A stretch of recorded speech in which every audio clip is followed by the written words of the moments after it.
Keep reading because the final photo element we'll discuss reveals the genuine strength in Patty Loveless's voice, which most people overlook. These unique images have nothing to do with flash or celebrity.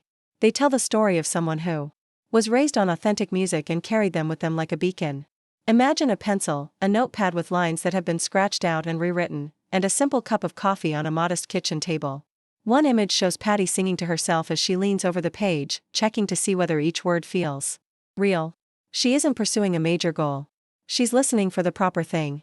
Stable hands, steady work, and a steady heart are the recurring themes throughout this entire set.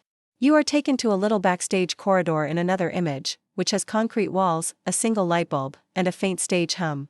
Before returning to the light, Patty stands with her guitar and closes her eyes for a brief while, like to a brief prayer. No cloud of people, no stylists to be seen. A silent nod, a deep breath, and the stroll began. Because no one thinks to capture a picture at that time, these moments are uncommon. The show, however, actually starts here, within a breath. Inside a mind that prioritizes elegance over haste. You can feel the miles in some road images. A plate of eggs, a folded map, a ticket stub in the corner of a wallet, and a diner booth at daybreak. A bandmate's joke makes her smile. Both excitement and fatigue can be seen in the eyes. A line is scrawled on a napkin in one of the frames. The tune that will meet it later is almost audible. Another image depicts a radio station studio. At dawn, with a red on-air light flickering on, gray carpet, and foam on the walls. As if sharing a secret, Patty leans into the microphone and sings a lyric. Despite the small space, the sound seems expansive. There is no noise from the stage visuals.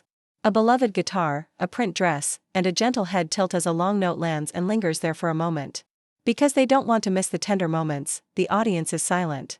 A rare side view reveals her tapping her boot to the rhythm. And giving a short glance to a steel player, that small nod that conveys the message, now. That trust is a melody unto itself. It indicates the number of hours spent within a single, clear line. Home life is also a factor. A straightforward living area featuring a framed picture on a shelf, a stack of albums, and a tiny plant in a bright window. She appears to have every note she has ever loved in the room with her as she sits on the edge of a rug with a guitar over her lap and her bare feet tucked under. Her hands are tender around the page as she reads a fan's message twice in another photo. She clearly understands the gift that music bestows and treats it with care. The final photo detail I promised is a close-up of a lyric page's corner. There is a small pencil note that reads, "Sing it like you're telling one person," next to a straightforward passage about heart and home. That's the key. Her songs therefore have the sensation of someone sitting across a table, speaking to you directly and expressing their meaning. It's not volume. It's compassion. In order to ensure that you never miss the next quiet, honest story, please like this video, share it with a friend who likes true songs, and subscribe if these infrequent peeks helped you feel closer to the person behind the voice.